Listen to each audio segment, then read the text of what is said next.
كي أراه يطيق. بسم الله الرحمن الرحيم. الحمد لله رب العالمين، والصلاة والسلام على أشرف الأنبياء والمرسلين نبينا محمد وعلى آله وصحبه أجمعين. Chers frères, chères sœurs, assalamu alaikum wa rahmatullahi wa barakatuh, et bienvenue à tous et à toutes dans la continuité de l'explication du hadith Jibril, où nous étions arrivés à la croyance au jour dernier, et plus précisément à la pesée des actions sur la balance. Parmi la croyance du musulman, le fait de savoir que les actions de chacun seront pesées sur une balance réelle, énorme, ayant deux plateaux. Un plateau qui pèse les bonnes actions et un plateau qui pèse les mauvaises actions. Et cela, comme il a été mentionné dans le Coran ainsi que dans la Sunna du messager d'Allah sallallahu alayhi wa sallam, car il a été rapporté qu'Allah subhanahu wa ta'ala a dit au Moussa, en s'adressant à Moussa, Moïse alayhi salam, si les 7 cieux et ceux qui s'y trouvent hormis moi étaient ainsi que les 7 terres étaient placés sur un plateau de la balance, et que la ilaha illallah, cette grande parole en sens et aussi par laquelle la personne elle a été créée dans le but de mettre en pratique cette parole-là, et qui est lourde dans la balance. Donc si dans l'autre plateau de la balance était placé la ilaha illallah, penchera alors le côté de la balance, le plateau de la balance sur lequel s'y trouve cette noble parole la ilaha illallah. La ilaha illallah. Bien évidemment, le fait de comprendre cette parole et de la mettre en pratique. Et dans le Coran, ce qui prouve que les œuvres des croyants seront pesées avec justice d'Allah subhanahu wa ta'ala, ce qui est venu dans la sourate Al-Mu'minun, Allah azza wa jal, il dit فَمَنْ ثَقُلَتْ مَوَازِينُهُ فَأُولَئِكَ هُمُ الْمُفْلِحُونَ وَمَنْ خَفَّتْ مَوَازِينُهُ فَأُولَئِكَ الَّذِينَ خَسِرُوا أَنفُسَهُمْ فِي جَهَنَّمَ خَالِدُونَ. Ceux dont la balance est lourde, parmi les actions, les bonnes actions qu'ils ont accomplies dans la vie dans laquelle on se trouve, dans ce bas monde, seront les bienheureux. Et ceux dont la balance est légère seront ceux qui ont ruiné leurs propres âmes, et ils demeureront éternellement en enfer, qu'Allah nous en préserve. Bien évidemment, le croyant, même si sa balance est légère, est voué à être purifié par certains péchés commis en enfer. Parmi la croyance des gens de la Sunna, le fait que ne résidera pas en enfer de manière éternelle toute personne étant morte sur le tawhid, sur l'unicité d'Allah, et que la personne qui est morte en ayant commis des grands péchés sans s'être repentie de cela, elle est sous la volonté divine, si cette personne est morte bien sûr sur le tawhid. Si Allah veut le châtie pour ses péchés par justice, par ces grands péchés par lesquels il ne s'est pas repenti, et si Allah veut, lui pardonne, subhanahu wa ta'ala. C'est lui le tout miséricordieux, le très miséricordieux. C'est pour ça que le seul péché qu'Allah subhanahu wa ta'ala ne pardonne pas, eh bien c'est le polythéiste, le polythéisme, pardon. C'est le polythéisme, le fait d'être mort en adorant autre qu'Allah, ou d'être mort en ayant réfuté la législation du messager d'Allah sallallahu alayhi wa sallam, qui est le sceau des prophètes. Même si la personne la croit en Allah, même si la personne la croit en Allah, elle doit être soumise au dernier des messagers. Le dernier des messagers qui est Muhammad alayhi salatu wa salam.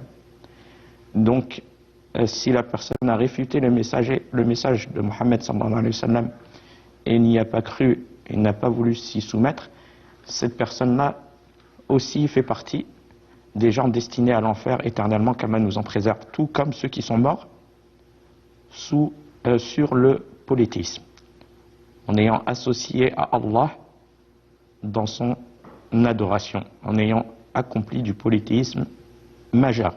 Et la preuve de cela est dans le noble Coran: Inna Allah la yaghfiru an yushraka bih wa yaghfiru ma duna dhalika liman yasha. Certes, Allah ne pardonne pas qu'on lui donne quelconque associé, et il pardonne en dehors de cela à qui il veut.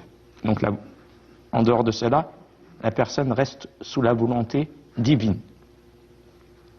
hormis le shirk, hormis le polythéisme.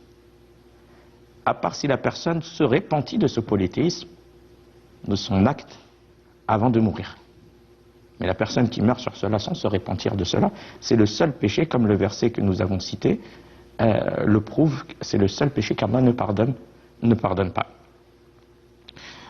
Aussi dans Surat al-Qari'ah, Allah subhanahu wa ta'ala nous prouve que les œuvres seront pesées.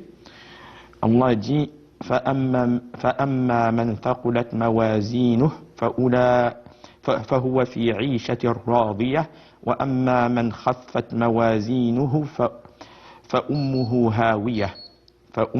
هَاوِيَةٌ. Quant à celui dont la balance est lourde, il sera dans une vie agréable, une vie éternelle agréable. Et quant à celui dont la balance sera légère, sa destination sera un abîme profond. Car l'au-delà, c'est la destination de stabilité. Ceux qui sont voués à l'enfer éternellement, ceux qui sont voués au paradis éternellement. Innal akhirata hiya darul qarar. Ou kama qala innal akhirata wa innal akhirata hiya darul qarar. Wa innal akhirata hiya darul qarar. Donc, alors que l'au-delà est la demeure de stabilité. L'au-delà, c'est la demeure de stabilité. Mais cette vie dans laquelle on est, cette vie d'ici-bas, c'est une vie éphémère. C'est une vie à courte durée. Et la personne, il subit des plaisirs, il subit des plaisirs à durée limitée, car la mort vient mettre fin à ces plaisirs. Et même si elle est touchée par des malheurs, des tristesses ou autres, aussi c'est temporaire. C'est temporaire. Mais l'au-delà, c'est une vie qui est éternelle sans fin. Donc, quant à celui dont la balance est lourde, il sera dans une vie agréable, au paradis. Et quant à celui dont la balance sera légère, sa destination sera un abîme très profond. Donc, si nous savons, chers frères, chères sœurs, que les œuvres seront pesées et avec justice, le fait de ne pas minimiser les bonnes actions et de ne pas minimiser aussi la désobéissance à Allah, même si c'est sur des choses que on trouve peut-être à nos yeux minimes. Et aussi le fait de faire attention,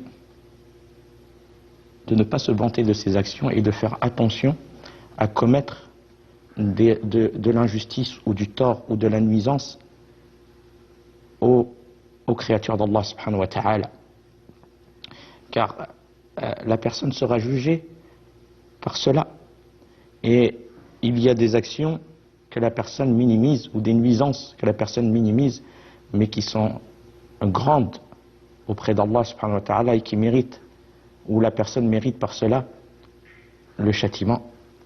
Et certaines personnes qui ont une bonne relation envers leur Seigneur dans l'accomplissement de bonnes actions, des œuvres surérogatoires ajoutées aux œuvres obligatoires qu'Allah nous a légiférées, mais dans leur relation avec les gens, ce sont des gens qui nuisent aux gens, que ce soit par leur langue, ou par leurs mains, ou par leurs membres. Par leurs membres, ils nuisent aux gens. Eh bien, la personne ne sait pas, peut-être que cette action-là, où elle a nui à telle et telle personne, ça sera une cause de mauvaise fin pour elle. Même si elle a une relation qui est bonne entre elle et Allah subhanahu wa ta'ala. Elle doit aussi faire attention à sa relation avec les gens.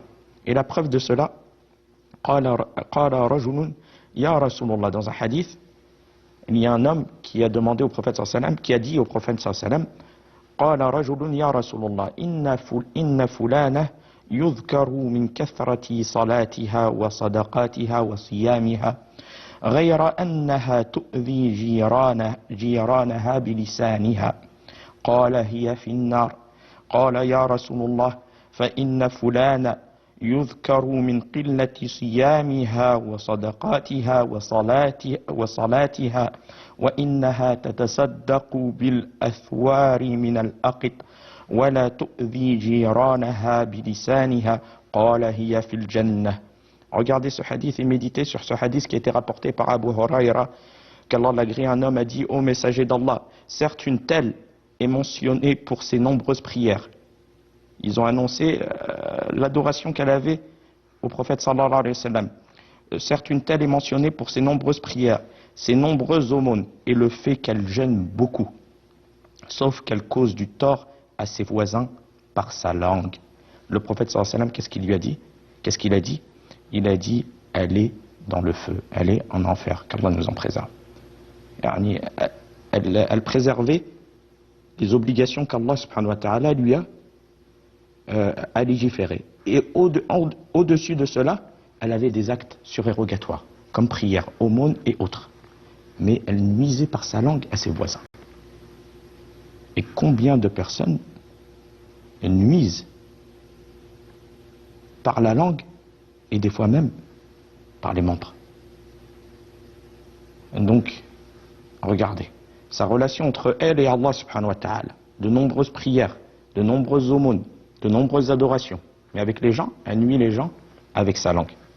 Et une autre personne, le prophète sallallahu alayhi wa sallam a dit, certes une telle est mentionnée par son peu de jeûne. Ça c'est une autre catégorie de personnes, une autre femme, par son peu de jeûne, d'aumônes et de prières, et par le fait qu'elle donne en aumône des morceaux de fromage, de lait caillé, et qu'elle ne cause pas de tort à ses voisins avec sa langue. Le prophète sallallahu alayhi wa sallam a dit, elle est dans le paradis.